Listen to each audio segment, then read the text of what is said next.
बेटी रुकावट बनती गई। एक शख्स के यहाँ सिर्फ बेटियाँ थीं।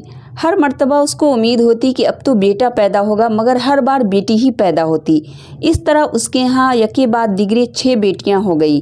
उसकी बीवी के यहाँ फिर विलादत मुतवक्को थी। वो डर रहा था कि कहीं फिर लड़की पैदा ना हो जाए। शैतान ने उसको बहकाया। चुनांचा उसने इरादा कर लिया कि अब भी लड़की पैदा हुई तो वो अपनी बीवी को तलाक दे देगा। उसकी कचफहमी पर गौर करें, भला उसमें बीवी का क्या कसूर। रात को सोया तो उसने अजीबो गरीब ख्वाब देखा। उसने देखा कि क़यामत बर्पा हो चुकी है। उसके गुनाह बहुत ज़्यादा हैं जिनके सबब उस पर जहन्नम वाजिब हो चुकी है। लिहाजा फरिश्तों ने उसको पकड़ा और जहन्नम की तरफ ले गए। पहले दरवाजे पर गए तो देखा कि उसकी एक बेटी वहाँ खड़ी थी जिसने उसे जहन्नम में जाने से रोक दिया। फरिश्ते उसे लेकर दूसरे दरवाजे पर चले गए।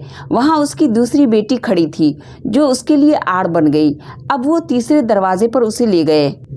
वहाँ तीसरी लड़की खड़ी थी जो रुकावट बन गई। इस तरह फरिश्ते जिस दरवाजे पर उसको लेकर जाते वहाँ उसकी एक बेटी खड़ी होती जो उसका दिफा करती और जहन्नम में जाने से रोक देती। गर्जे के फरिश्ते उसे जहन्नम के 6 दरवाज़ों पर ले गए, मगर हर दरवाजे पर उसकी कोई न कोई बेटी रुकावट बनती चली गई। अब 7वां दरवाज़ा बाकी था। फरिश्ते उसको लेकर उस दरवाजे की तरफ चल दिए।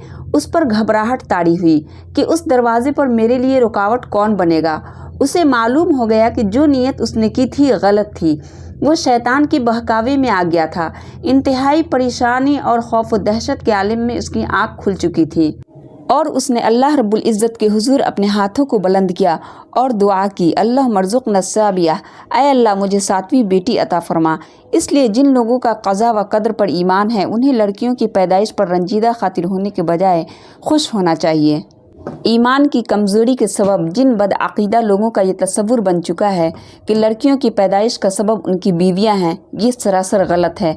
इसमें बीवियों का या खुद उनका कोई अमल दखल नहीं, बल्कि मियाँ बीवी तो सिर्फ एक ज़रिया हैं। पैदा करने वाली हस्ती तो सिर्फ अल्लाह वहदहू ला शरीक है।